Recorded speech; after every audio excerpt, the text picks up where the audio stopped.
ಕನ್ನಡಿಗರು ಎಷ್ಟು ಚೆನ್ನಾಗಿ ಯೋಚನೆ ಮಾಡ್ತಾರೆ ಅನ್ನೋದಕ್ಕೆ ಒಂದು ಎಕ್ಸಾಂಪಲ್ ಈಗ ಮಾತಾಡ್ತಿರುವಂತಹ ಕಾಲರ್ಸ್ನ ನೀವು ಗಮನಿಸಬಹುದು. ಅಂದ್ರೆ ಎಷ್ಟು ಸೆನ್ಸಿಬಲ್ ಆಗಿ ಥಿಂಕ್ ಮಾಡ್ತಾರೆ ಕನ್ನಡಿಗರು ಅಂತ ಹೇಳಿ. ಅಟ್ಲೀಸ್ಟ್ ಸರ್ಕಾರ ಅಂದ್ಕೊಳ್ಬೇಕು, ನಾವು ಕನ್ನಡಿಗರನ್ನ ಮುಟ್ಟಾಳ್ರನ್ನಾಗಿ ಮೂರ್ಖರನ್ನಾಗಿ ಮಾಡೋಕ್ಕಾಗಲ್ಲ.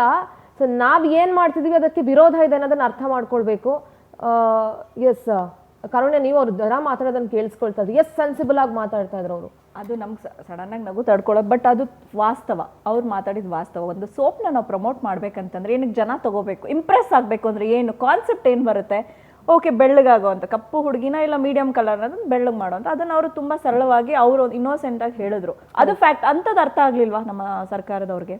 ಅದನ್ನ ಹೊರತುಪಡಿಸಿದ್ರೆ ಈಗ ಎಷ್ಟೊಂದು ಜನ ಕನ್ನಡದ ಸೀರಿಯಲ್ ನಟಿಯರ್ ಅಂತ ಹೇಳಿದ್ರು, ಮತ್ತೆ ಮಾಡೆಲ್ಸು, ಕರ್ನಾಟಕದಲ್ಲಿ ಇರ್ತಕ್ಕಂಥ ಯಾವುದೇ ಹೆಣ್ಣು ಮಗಳಾಗಿರ್ಬೋದ್ರಿ, ಅವ್ರನ್ನ ತಗೊಂಡು ಒಂದು ಪ್ಯಾನ್ ಇಂಡಿಯಾ, ಅವ್ರು ಹೇಳ್ತಿರೋ ಹಾಗೆ ಅದನ್ನ ಪ್ಯಾನ್ ಇಂಡಿಯಾಗೆ ರೀಚ್ ಮಾಡ್ಬೇಕು ಅನ್ನೋ ಇಂಟೆನ್ಷನ್ ಇದ್ರೆ. ಸೋಷಿಯಲ್ ಮೀಡಿಯಾ ಹೆಂಗಿದೆ ಅಂತಂದ್ರೆ ಓವರ್ ನೈಟ್ ಅಲ್ಲಿ ಯಾರನ್ನ ಬೇಕಾದ್ರೂ ನೀವು ಒಬ್ಬ ನಾರ್ಮಲ್ ನಮ್ಮ ಗ್ರಾಮೀಣ ಭಾಗದ ಒಬ್ಬ ಹೆಣ್ಮಗಳನ್ನ ಕರ್ಕೊಂಡ್ ಬಂದು ನೀವು ಬ್ರಾಂಡ್ ಅಂಬಾಸಿಡರ್ ಮಾಡಿದ್ರು ಓವರ್ ನೈಟ್ ಅಲ್ಲಿ ಶಿಲ್ ಬಿಕಮ್ ಅ ಸ್ಟಾರ್. ಕುಂಭಮೇಳದಲ್ಲಿ ಆ ಒಂದು ಹುಡುಗಿ ರಾತ್ರಿ ಸ್ಟಾರ್ ಆಗಿ ಯಾವ ಮಟ್ಟಕ್ಕೆ ಹೋದ್ರು ಅದನ್ನೇ ಹೇಳಿದ್ರೆ ಇವತ್ತಿಗೆ ಆಲ್ಬಮ್ ಮಾಡಿ ಫೇಮಸ್ ಆಗಿದ್ದಾಳೆ. ಯಾವ್ದೋ ಒಬ್ಬ ನಮ್ಮ ಗ್ರಾಮೀಣ ಭಾಗದ ಹೆಣ್ಮಗಳನ್ನ ಕರ್ಕೊಂಡ್ಬಂದು ನೀವು ಒಂದು ಬ್ರಾಂಡ್ ಅಂಬಾಸಿಡರ್ ಮಾಡಿದ್ರು ಓವರ್ ನೈಟ್ ಅಲ್ಲಿ should become PAN India star. ನಮ್ಮ ಕರ್ನಾಟಕಕ್ಕೆ ಒಂದು ಪ್ರತಿಭೆ ಸಿಗ್ತಾ ಇತ್ತು ಅಲ್ವಾ?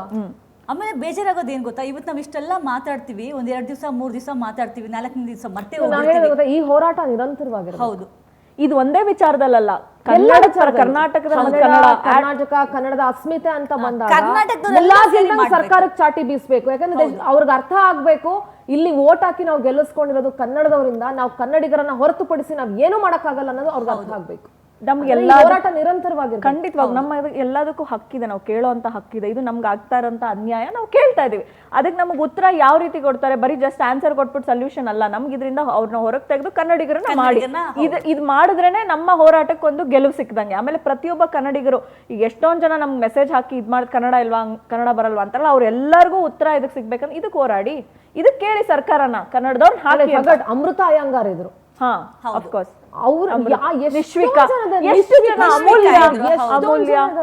ಅಮೂಲ್ಯ ಇದಾರೆ, ಎಷ್ಟೊಂದ್ ಜನ ಇದಾರೆ. Milana Nagaraj is there. There are so many people, you no.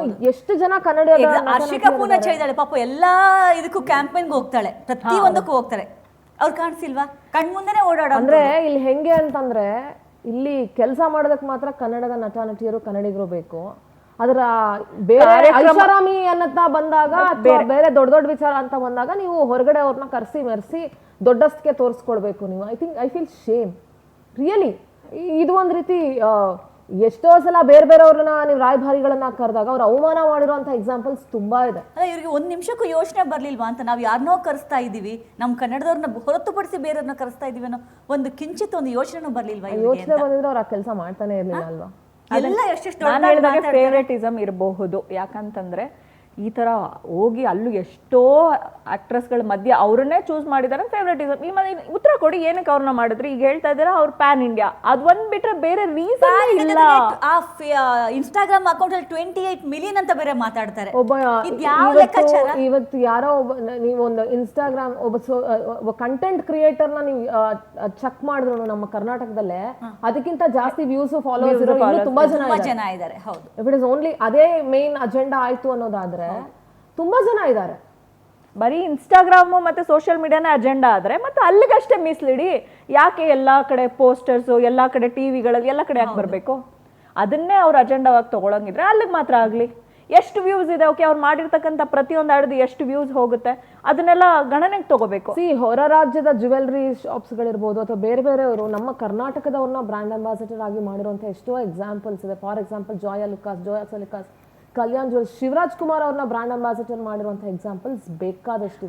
ನಮ್ಮ ಕರ್ನಾಟಕದ ಪ್ರತಿಭೆಗಳು ಕೆಲವೇ ನಂಬರ್ಸ್ ಅಲ್ಲಿ ಹೊರ ರಾಜ್ಯಗಳಲ್ಲಿ ಆಕ್ಚುಲಿ ಮಿಂಚ್ತಾ ಇರೋವಂಥದ್ದು ತುಂಬಾ ಕಮ್ಮಿ. ಇವಾಗ ಶಿವಣ್ಣ ಒಬ್ರು ಬಿಟ್ರೆ ಇನ್ನ ಬೇರೆ ಹೆಸರು ರಶ್ಮಿಕಾ ಅವ್ರು ಓಕೆ, ಇನ್ನು ಯಾವ ಹೆಸರು ನೀವು ತಗೊಳ್ಳಿ. ಹಂಗಿರುವಾಗ ಅಲ್ಲಿ ಅವ್ರನ್ನ ಕರೆಸಿ ಇಲ್ಲಿ ಕರ್ಕೊಂಡ್ ಬಂದು ನೀವು ಅವ್ರಿಗೆ ರೆಡ್ ಕಾರ್ಪೆಟ್ ಹಾಕುವಂತ ಅವಶ್ಯಕತೆ ಏನಿದೆ? ಗೌರವಿಸಿಯಪ್ಪ. ತಮನ್ನ ಒಳ್ಳೆ ನಟಿ, ನಾವಿಲ್ಲ ಅಂತ ಹೇಳ್ತಿಲ್ಲ, ನೋಡಕ್ ತುಂಬಾ ಚೆನ್ನಾಗಿದ್ದಾರೆ, ತುಂಬಾ ಫೇರ್ ಆಗಿದ್ದಾರೆ, ನಾವ್ ಅದ್ ಯಾವ್ದನ್ನು ತೆಗಿತಾ ಇಲ್ಲ. ನಾವ್ ಅವ್ರ ಬಗ್ಗೆ ಡಿಸ್ಪ್ಯೂಟ್ ಅಲ್ಲ ಇದು, ಅವ್ರ ಆಯ್ಕೆ ಬಗ್ಗೆ ಡಿಸ್ಪ್ಯೂಟ್ ಅಷ್ಟೇನೆ. ನಮ್ಮ ರಾಜ್ಯದವ್ರನ್ನ ಯಾಕೆ ನೀವು ಸೆಲೆಕ್ಟ್ ಮಾಡ್ಲಿಲ್ಲ ಅಂದ್ರೆ ಅಷ್ಟೇ ನಮ್ ಪ್ರಶ್ನೆ. ತಮನ್ನಾ ಅವರ ವಿರುದ್ಧನೂ ಅಲ್ಲ, ತಮನ್ನಾ ಪರನೂ ಅಲ್ಲ, ಅಥವಾ ಅವರ ಒಂದು ಪ್ರತಿಭೆ ವಿರುದ್ಧ ಖಂಡಿತವಾಗ್ಲೂ ಅಲ್ಲ. She is extremely talented. ನಾವು ಅವ್ರ ಸಿನಿಮಾಗಳು ನೋಡ್ತೀವಿ, ಅವ್ರ ಸಾಂಗ್ಗಳನ್ನ ನೋಡಿ ನಾವು ಕೂಡ ಎಂಜಾಯ್ ಮಾಡಿದ್ದೀವಿ. ಇಲ್ಲಿ ಅವ್ರಿಗೆ ಆದ್ಯತೆ ಕೊಡ್ಬೇಕಾಗಿತ್ತು ಅಂತ ಹೇಳಿ ಅಷ್ಟೇ. ಈಗ ಬೇರೆ ರಾಜ್ಯದ ಸರ್ಕಾರಗಳು ಹಂಗಂತಂದ್ರೆ ನಮ್ಮ ನಟ ನಟಿಯರನ್ನ ಕರ್ಕೊಂಡ್ಬಂದು ಅಲ್ಲಿಗೆ ಬ್ರ್ಯಾಂಡ್ ಅಂಬಾಸಡರ್ ಮಾಡ್ತಾರ? ಕರಿಯಲ್ಲ. ನಾವ್ ಯಾಕೆ ಮಾಡ್ಬೇಕು? ಒಂದ್ ಎಕ್ಸಾಂಪಲ್ ಹೇಳ್ತೀನಿ. ನಾವ್ ಇಲ್ಲಿಂದ ಹೊರ ರಾಜ್ಯಕ್ಕೆ ಹೋಗಿ ಯಾವ್ದೇ ಒಂದು ದೇವಸ್ಥಾನ ಆಗ್ಲಿ ಮತ್ತೊಂದು ಹೋಗ್ಬೇಕಂದ್ರೆ ನಾವು ನಾರ್ಮಲ್ ವ್ಯಕ್ತಿಗಳಾಗೆ ಹೋಗ್ತೀವಿ, ಯಾವ್ದೇ ರೀತಿ ನಮ್ಗೆ ಅಲ್ಲಿ ಆದ್ಯತೆಗಳು ಸಿಗಲ್ಲ. ಅದೇ ಅವ್ರು ಇಲ್ಲಿಗೆ ಬಂದ್ರೆ ಇಲ್ಲಿನ ಎಲ್ಲಾ ಮೀಡಿಯಾದವರು ಹೋಗ್ತಾರೆ, ಎಲ್ಲಾ ದೊಡ್ಡ ದೊಡ್ಡ ವ್ಯಕ್ತಿಗಳು ಅವ್ರಿಗೆ ಪೊಲೀಸ್ ಸೆಕ್ಯೂರಿಟಿ ಹೋಗುತ್ತೆ, ಪ್ರೋಟೋಕಾಲ್ ಹೋಗುತ್ತೆ. ಅಷ್ಟು ಇಲ್ಲಿ ನಾವಂದ್ರೆ ಅವ್ರಿಗೆ ಅಷ್ಟು ನಾವು ರೆಡ್ ಕಾರ್ಪೆಟ್ ಆಗಿ ವೆಲ್ಕಮ್ ಮಾಡ್ತೀವಿ. ನಮ್ಮವ್ರಿಗೆ ಯಾಕಿಲ್ಲ? ಅದಕ್ಕೆ ಎಕ್ಸಾಂಪಲ್ ನಾನೇ ಈಗ ಎಷ್ಟೋ ದೇವಸ್ಥಾನಗಳಿಗೆ ನಾನು ಸ್ಪಿರಿಚುವಲ್ ಇರೋದ್ರಿಂದ ಹೋಗ್ತಿದ್ದಾಗ ಪ್ರತಿಯೊಂದು ನಾನು ನಾರ್ಮಲ್ ಆಗಿ ಹೋಗಿದ್ದೀನಿ, ಯಾವುದೇ ರೀತಿ ಆಡಂಬರದಲ್ಲಿ ಹೋಗಲ್ಲ. ಅವ್ರಿಗೆ ಮಾತ್ರ ಅವ್ರು ಹೇಳೇ ಇರಲ್ಲ, ಇಲ್ಲಿಂದಾನೇ ಎಲ್ಲ ಅರೇಂಜ್ ಮಾಡ್ಬಿಟ್ಟಿರ್ತಾರೆ. ಅವ್ರು ಬರ್ತಿದ್ದಾರೆ ಅಂತ ಗೊತ್ತಾಗಿದ ತಕ್ಷಣ ಓಕೆ ನೀವು ಬರ್ತಿದ್ರೆ ನಾವೆಲ್ಲ ನೋಡ್ಕೊಂತೀವಿ ಬಿಡಿ ಅಂತ. ಅಷ್ಟು ಆದ್ಯತೆನಾ ಬೇರೆಯವ್ರಿಗೆ? ಅಂದ್ರೆ ಯಾಕೆ ನಮ್ಮವ್ರಿಗಿಲ್ಲ ಆದ್ಯತೆನ? ನಮ್ಮವ್ರಿಗೆ ಯಾಕೆ ಹೊರ ರಾಜ್ಯದಲ್ಲಿ ನೀವು ಕೊಡಿಸಿ ಆ ಥರ? ಬೇರೆ ಕಡೆ ನಾವು ಹೋದಾಗ ನಮಗೂ ಕೊಡಿಸಿ ಕರ್ನಾಟಕದವ್ರಿಗೆ. ಐ ಥಿಂಕ್ ಇದು ನಾನು ಹೇಳ್ದಂಗೆ ಒಂದಿನ 2 ದಿನದ ಆಗಬಾರ್ದು. ಇದು ಇಟ್ ಶುಡ್ ಬಿ ನಿರಂತರವಾದ ಹೋರಾಟ ಆಗಬೇಕು. ಬರೀ ಬಾಯಿ ಮಾತಲ್ಲಿ ನಾವು ಕನ್ನಡಿಗರ ಪರವಾಗಿದ್ದೀವಿ, ಕನ್ನಡಿಗರ ಅವಮಾನ ಆದ್ರೆ ಸಹಿಸಲ್ಲ. ನೀವೇ ಕನ್ನಡಿಗರಿಗೆ ಅವಮಾನ ಮಾಡ್ತಾ ಇದ್ದೀರಾ ಅಲ್ವಾ? ಹೌದು, ಕನ್ನಡಿಗರಿಗೆ ಅವಮಾನ ಮಾಡ್ತಾ ಸರ್ಕಾರನೇ ಇವಾಗ ಇಲ್ಲಿ ಯಾರೂ ಸಿಗದೆ ನಿಮ್ಗೆ ಅಷ್ಟು ಇದ್ದಿದ್ರೆ ಒಂದು ಆಡಿಷನ್ ಮಾಡ್ಬೋದಾಗಿತ್ತು. Of course, S.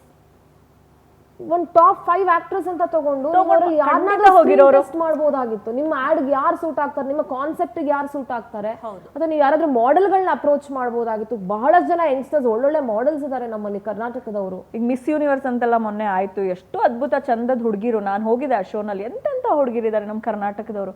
ಸಿನಿಮಾ ಈಗಲೂ ಕೂಡ ಸಿಂಧು ಎಷ್ಟೋ ಸಿನಿಮಾಗಳ ಪಾತ್ರಕ್ಕೆ ಅಂತ ಆಡಿಷನ್ ಮಾಡ್ತಾರೆ. ಅದೇ ರೀತಿ ಇದಕ್ಕೂ ಕೂಡ ಆಡಿಷನ್ ಮಾಡ್ಬೋದಿತ್ತು.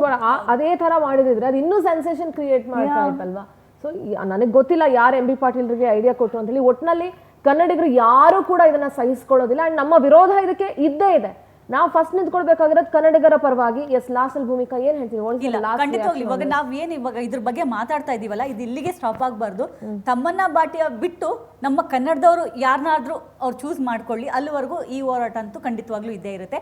ಆ್ಯಂಡ್ ನಮ್ಮ ಈ ಹೋರಾಟಕ್ಕೆ ಜಯ ಅಂತೂ ಸಿಗಲೇಬೇಕು. ಯಾಕಂದ್ರೆ ಪ್ರತಿ ಸಲ ನಾವೇನಾಗ್ತಿದ್ವಿ, ಪ್ರತಿಯೊಂದು ಎಲ್ಲದಕ್ಕೂ ಕಾಂಪ್ರಮೈಸ್ ಆಗ್ತೀವಿ. ಆ ಕಡೆಯಿಂದ ಹೀರೋಯಿನ್ಸ್ ಬರ್ತಾರೆ, ರೆಡ್ ಕಾರ್ಪೆಟ್ ಆಗ್ತಾರೆ, ಈ ಕಡೆಯಿಂದ ನಾವೇನಾದ್ರೂ ಹೋದ್ರೆ ಅವೆಲ್ಲ ಅಷ್ಟೊಂದು ಆ ಲೆವೆಲ್ಗೇನು ಟ್ರೀಟ್ ಮಾಡಲ್ಲ. ನಾರ್ಮಲ್ ಆಗಿ ಒಬ್ಬ ಹೀರೋಯಿನ್ ಬಂದ್ರು ಅವ್ರಿಗೇನು ಇದು ಮಾಡಬೇಕು ಆ ಲೆವೆಲಲ್ಲಿ ಮಾತ್ರ ಇರುತ್ತೆ. ಬಟ್ ಅಲ್ಲಿಂದ ಒಬ್ಬ ಚಿಕ್ಕ ಕ್ಯಾರೆಕ್ಟರ್ ಮಾಡುವಂಥ ಆರ್ಟಿಸ್ಟ್ ಬಂದ್ರು ಅವ್ರಿಗೆ ರೆಡ್ ಕಾರ್ಪೆಟೇ ಹಾಕ್ತಾರೆ. ಸೊ ಆ ಒಂದು ಧೋರಣೆ ಏನಿದೆ ಅದು ಕಮ್ಮಿ ಆಗಬೇಕು. ಆ್ಯಂಡ್ ಇವತ್ತು ಈ ಸರ್ಕಾರ ಏನು ಮಾಡ್ತಾ ಇದು ಖಂಡಿತವಾಗ್ಲೂ ತಪ್ಪು. ಯಾಕಂದರೆ ಇದು ನಮ್ಮ ಕರ್ನಾಟಕ ಜನತೆಗೆ ಮಾಡ್ತಿರೋ ಮೋಸ ಇದು. ಯಾಕಂದರೆ ಪ್ರತಿ ಸಲ ಅವರೇ ಹೇಳ್ತಾ ಇದ್ದಾರೆ, ಡಿ ಕೆ ಶಿವಕುಮಾರ್ ಸರ್ ಹೇಳಿದ್ರಂತೆ ನಟ್ಟು ಬೋಲ್ಟ್ ಟೈಪ್ ಮಾಡ್ತೀವಿ ಅನ್ನೋದು. ಆ ಮಾತನ್ನ ಇವಾಗ ಯಾಕೆ ಜನ ಅವ್ರಿಗೆ ಮಾಡಬಾರ್ದು? ಅದನ್ನ ನೆನಪಿಸ್ಕೊಳ್ತಿದ್ದಾರೆ ಜನ ಅಂತ. ಜಸ್ಟ್ ಥಿಂಕ್ ಎಷ್ಟು ಮಟ್ಟಿಗೆ ಜನ ಅದನ್ನ ಇನ್ನು ಅದನ್ನ ರಿಕಾಲ್ ಮಾಡ್ತಿದ್ದಾರೆ. ಯಾಕಂದ್ರೆ ಅವ್ರ ಬಗ್ಗೆ ಒಂದು ರೆಸ್ಪೆಕ್ಟ್ ಇದೆ, ಆ ರೆಸ್ಪೆಕ್ಟ್ ನ ಉಳಿಸ್ಕೊಳ್ಳಿ ಅನ್ನೋದಷ್ಟೇ. ಕಾರಣ ನೀವೇನ್ ಹೇಳ್ತೀರಿ ನಿಮ್ಮ ಕಡೆ? ನಮ್ಮ ಹೋರಾಟ ಯಾವುದೇ ನಟಿಯರ ವಿರುದ್ಧ ಅಲ್ಲ. ನಮ್ಮ ಹೋರಾಟ ಕನ್ನಡಿಗರಿಗೆ ಆದ್ಯತೆ ಸಿಗಬೇಕು. ಇದು ನಮ್ಮ ಹೆರಿಟೇಜ್ ಬ್ರ್ಯಾಂಡ್ ಮೈಸೂರು ಸ್ಯಾಂಡಲ್. ಇದಕ್ಕೆ ನಮ್ಮ ಕನ್ನಡಿಗರ ಆದ್ಯತೆ, ನಮ್ಮ ಕರ್ನಾಟಕದ ಹುಡುಗಿನೇ ಆಗ್ಬೇಕು ಅನ್ನೋದು ಪ್ರತಿಯೊಬ್ಬರ ಹೋರಾಟ. ಇಲ್ಲಿಗೂ ನಿಲ್ಲಬಾರ್ದು. ಏನು ಫೇಸ್ಬುಕ್, ಸೋಷಿಯಲ್ ಮೀಡಿಯಾ, ನಾವಿಲ್ಲಿ ಮೀಡಿಯಾದಲ್ಲಿ ಕುತ್ಕೊಂಡು ಮಾತಾಡಿ ಈಗ 1 hour ಆದ್ಮೇಲೆ ಅಲ್ಲ, ಇದು ಯಾವಾಗ ಮುಗಿಬೇಕು ಅಂತ ಅಂದ್ರೆ ಇದಕ್ಕೊಂದು ನ್ಯಾಯ ಸಿಗ್ಬೇಕು. ಅದು ಕರ್ನಾಟಕ ಸರ್ಕಾರ ಯಾವ ರೀತಿ ಇದನ್ನ ತಗೊಂಡು ಹೋಗಿ ಇದಕ್ಕೆ ಜಸ್ಟಿಸ್ ಮಾಡ್ತಾರೆ ಅನ್ನೋದ್ರಲ್ಲೇ ನಮ್ಮ ಕನ್ನಡಿಗರ ಗೆಲುವು ಇದರಲ್ಲಿ ಇರುತ್ತೆ. ಪ್ರತಿಯೊಬ್ಬ ಯಾರು ಹೆಣ್ಮಕ್ಳಿದ್ದಾರೆ ಕರ್ನಾಟಕದ ಪ್ರತಿಯೊಬ್ಬ ಗಂಡ್ಮಕ್ಳು ಎಲ್ಲ ಸೋಷಿಯಲ್ ಮೀಡಿಯಾದಲ್ಲಿ ಕಮೆಂಟ್ಸ್ ಮಾಡ್ತಿದ್ದಾರೆ. ಇದಕ್ಕೆ ಹೋರಾಡಿ ನಾವು ಗೆಲುವು ಸಾಧಿಸಿದ್ರೆ ಮಾತ್ರ ನಾವು ಹಾಕಿದ ಹೋಟ್ಗೆ ಮತ್ತೆ ನಾವು ಸಪೋರ್ಟ್ ಮಾಡಿರ್ತಕ್ಕಂಥ ನಾಯಕರುಗಳಿಂದ ನಮಗೆ ಸಿಗುವಂಥ ಉತ್ತರ ಅಂತ ನಾವು ಭಾವಿಸ್ಬೇಕಾಗತ್ತೆ. ಥ್ಯಾಂಕ್ ಯು ಸೋ ಮಚ್ ಇಬ್ರಿಗೂ. ಆ್ಯಂಡ್ ಇಬ್ರು ಕೂಡ ಒಳ್ಳೆಯ ಪ್ರತಿಭಾನ್ವಿತ ನಟಿಯರು ನಮ್ಮ ಕನ್ನಡದಲ್ಲಿರೋರು. ನಿಮಗೆ ಅವಕಾಶಗಳು ಸಿಗಬೇಕು ಅನ್ನೋದು ಕೂಡ ನಮ್ಮ ಆಶಯ ಕೂಡ ಹೌದು. ಥ್ಯಾಂಕ್ ಯು ಸೋ ಮಚ್ ಇಬ್ರಿಗೂ ಕೂಡ. ಒಟ್ಟಾರೆಯಾಗಿ ಕನ್ನಡಿಗರ ಮೇಲೆ, ಕರ್ನಾಟಕದ ಮೇಲೆ ಆಗ್ತಾ ಇರುವಂತಹ ಈ ದೌರ್ಜನ್ಯಗಳನ್ನ ಸಹಿಸ್ಕೊಳ್ಳೋದಕ್ಕೆ ಸಾಧ್ಯನೇ ಇಲ್ಲ. ಹಿಂದಿ ಅನ್ನುವಂಥದ್ದು ಇದೆಯಲ್ಲ, ಇದು it is dividing a nation, it is not uniting a nation. ಅದ ಹೇಳೋದ್ರ ಜೊತೆಗೆ ನೀವು ಏನು ಈ ಮೈಸೂರು ಸ್ಯಾಂಡಲ್ ಸೋಪ್ಗೆ ತಮನ್ನಾ ಅವರನ್ನ ರಾಯಭಾರಿಯನ್ನಾಗಿ ಆಯ್ಕೆ ಮಾಡಿದಿರಿ. ನಾನು ಮತ್ತೊಮ್ಮೆ ಸ್ಪಷ್ಟಪಡಿಸ್ತೀನಿ, ತಮನ್ನಾ ಅವರ ವಿರುದ್ಧ ಆಗಲಿ ತಮನ್ನಾ ಅವರ ಪರ ಆಗಲಿ ಇದು ಚರ್ಚೆ ಅಲ್ಲ. ಹೊರ ರಾಜ್ಯದವರನ್ನ ಯಾಕೆ ರಾಯಭಾರಿಯನ್ನಾಗಿ ಮಾಡಿದ್ರಿ ಅನ್ನೋದಷ್ಟೇ ಇಲ್ಲಿ ಪ್ರಶ್ನೆ. ನಮ್ಮ ಕನ್ನಡದಲ್ಲಿ ನಟಿಯರು ಇಲ್ವಾ ಅನ್ನೋದು ಪ್ರಶ್ನೆ. ಇದನ್ನ ಸರ್ಕಾರ ಗಮನವಾಗಿ ಇಟ್ಕೊಂಡು ಅಂಡ್ ಸೀರಿಯಸ್ ಆಗಿ ತಗೊಂಡು ಇದನ್ನ ಬದಲಾಯಿಸಲೇಬೇಕು ಅಂತ ಪವರ್ ಟಿವಿ ಆಗ್ರಹ ಮಾಡುತ್ತೆ. ಯಾಕಂದ್ರೆ ಇದು ನೀವು ಕನ್ನಡಿಗರಿಗೆ ಮಾಡ್ತಾ ಇರುವಂತಹ ಅವಮಾನ. ಪ್ರತಿ ಬಾರಿ ನೀವು ಕನ್ನಡಿಗರ ಜೊತೆ ನಿಂತ್ಕೋತೀವಿ ಅಂತ ಹೇಳ್ತಾ ಅಷ್ಟು ಕೋಟ್ಯಾಂತರ ರೂಪಾಯಿಯನ್ನ ಯಾರಿಗೋ ಕೊಟ್ಟು ನೀವು ಕರೆಸಿ ಇಲ್ಲಿರುವಂತಹ ನಟ ನಟಿಯರಿಗೆ ಅವಮಾನ ಮಾಡೋ ಬದಲು ದಯವಿಟ್ಟು ಇಲ್ಲಿನ ನಟ ನಟಿಯರನ್ನೇ ಪ್ಯಾನ್ ಇಂಡಿಯಾ ಲೆವೆಲ್ಗೆ ನೀವು ಪ್ರಮೋಟ್ ಮಾಡಬೇಕು ಅನ್ನೋದು ನಮ್ಮ ಆಗ್ರಹ. ಆ್ಯಂಡ್ ಇಂಥ ವಿಚಾರದಲ್ಲಿ ಕನ್ನಡ ನಾಡು ನುಡಿ ಜಲ ಭಾಷೆ ಅನ್ನುವಂಥ ವಿಚಾರ ಬಂದಾಗ ಪವರ್ ಟಿವಿ ಯಾವತ್ತೂ ಕನ್ನಡಿಗರ ಪರವಾಗಿ, ಕರ್ನಾಟಕದ ಪರವಾಗಿ ಆ್ಯಂಡ್ ಸ್ಯಾಂಡಲ್ವುಡ್ ಪರವಾಗಿ ನಿಂತ್ಕೊಳ್ಳುತ್ತೆ ಅಂತ ಹೇಳ್ತಾ ಈ ಚರ್ಚೆನ ಅಲ್ಲಿಗೆ ಮುಗಿಸ್ತಾ ಇದ್ದೀನಿ. ನೋಡ್ತಾರೆ ಪವರ್ ಟಿವಿ, ಇದು ನಿಮ್ಮ ಶಕ್ತಿ.